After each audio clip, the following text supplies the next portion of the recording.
નમસ્કાર વિદ્યાર્થી મિત્રો, આજે આપણે આ વિડીયોમાં ધોરણ 6 ની સ્વ અધ્યયન પોથી ભાગ નંબર 2 છે.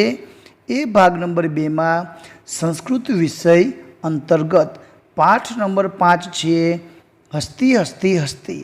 આ પાઠનું સ્વ અધ્યયન પોથીનું સંપૂર્ણ સોલ્યુશન કરવાનું છે. વિદ્યાર્થી મિત્રો, જો તમે અમારી ચેનલ ઉપર નવા હોય તો ચેનલને સબસ્ક્રાઈબ કરી લેજો, જેથી કરીને નવા વિડીયો ઝડપથી તમને મળી શકે. પ્રશ્ન નંબર 1 માં આપેલું છે, આપેલા શબ્દોનું સુંદર અક્ષરે અનુલેખન કરવાનો છે. વિદ્યાર્થી મિત્રો, અહીં આપેલા આપણને 1 થી 12 શબ્દ આપણે જોઈને બાજુમાં આપેલી જગ્યામાં અનુલેખન એટલે કે સુવાચ્ય સારા અક્ષરે જોઈને લખવાના છે. ચાલો એકવાર શબ્દનું વાંચન કરી લઈએ. હસ્તી, સૃષ્ટિ, સદસી, સ્તંભ, શૂર્પ, દંત, સનિભ, ઉન્નત, સરસપ, અંકુશ, ભીતઃ ને ભાંડાકારમ. આગળ જોઈએ. પ્રશ્ન નંબર 2 માં આપેલું છે, તમારા માતા પિતા કે ભાઈ બહેન આ કાવ્યમાંથી જે 5 સંસ્કૃતના શબ્દ બોલે તે અહીં લખવાના છે. વિદ્યાર્થી મિત્રો, અહીં આપેલા શબ્દોનું તમારે શ્રુત લેખન કરવાનું છે. કે તમારા માતા પિતા, ભાઈ બહેન કે કોઈ શિક્ષક દ્વારા બોલેલા શબ્દ હોય એની નોંધ અહીં તમારે કરવાની છે. તો હસ્તી, ભીતઃ, દંતઃ, સરસપ, ઉદરમ, આના સિવાયના કોઈ સામેવાળા વ્યક્તિ શબ્દ બોલે એ પણ તમારે લખવાના છે.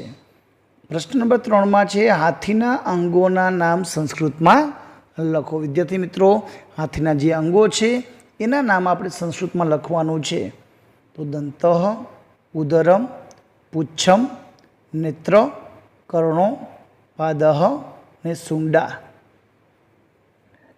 આગળ જોઈએ. પ્રશ્ન નંબર 4 માં આપેલું છે, આપેલા પ્રાણીઓના સંસ્કૃત નામ લખો.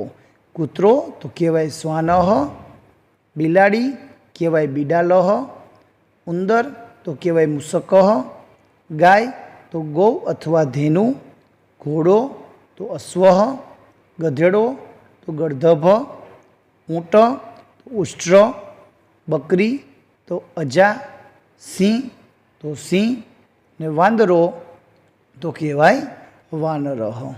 વિદ્યાર્થી મિત્રો, તમે પણ તમારી સ્વ અધ્યયન પોથીમાં આપેલા પ્રશ્નના બધા જવાબ છે એ નોંધ કરતા જજો, જેથી કરીને બીજી વખત વાંચનમાં તમને ઉપયોગી થાય. વિડીયો ગમે તો લાઈક કરજો, તમારા મિત્રોને શેર કરજો. પ્રશ્ન નંબર 5 માં આપેલું છે, નીચે કવિતાના અમુક શબ્દ ખૂટે છે, યોગ્ય શબ્દ વડે ખાલી જગ્યા પૂરી કાવ્ય પંક્તિને પૂર્ણ કરવાની છે. નંબર 1, કદલી સદસી, જવાબ આવશે સુંડા. શૂર્પાકારો કર્ણો, ઉદરમ ભાંડાકારમ, અલ્પમ તુચ્છમ પુચ્છમ, દિવ્યા દેવી સૃષ્ટિ. તો આ રીતના ખૂટતા અક્ષરો છે એ શબ્દ કમ્પ્લીટ કરીને કાવ્ય પંક્તિ પૂર્ણ કરવાની છે.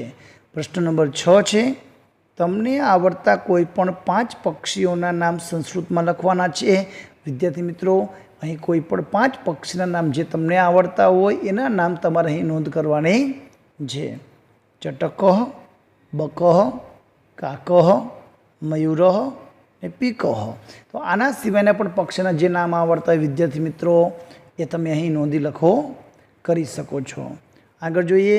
પ્રશ્ન નંબર 7, અહીં તમને મનગમતા પ્રાણીનું ચિત્ર દોરી તેના વિવિધ અંગોના નામ સંસ્કૃતમાં લખવાના છે. વિદ્યાર્થી મિત્રો, અહીં કોઈ પણ એક પ્રાણીનું ચિત્ર દોરવાનું છે અને એના જે અંગો આપેલા છે એના નામ સંસ્કૃતમાં લખવાનું છે.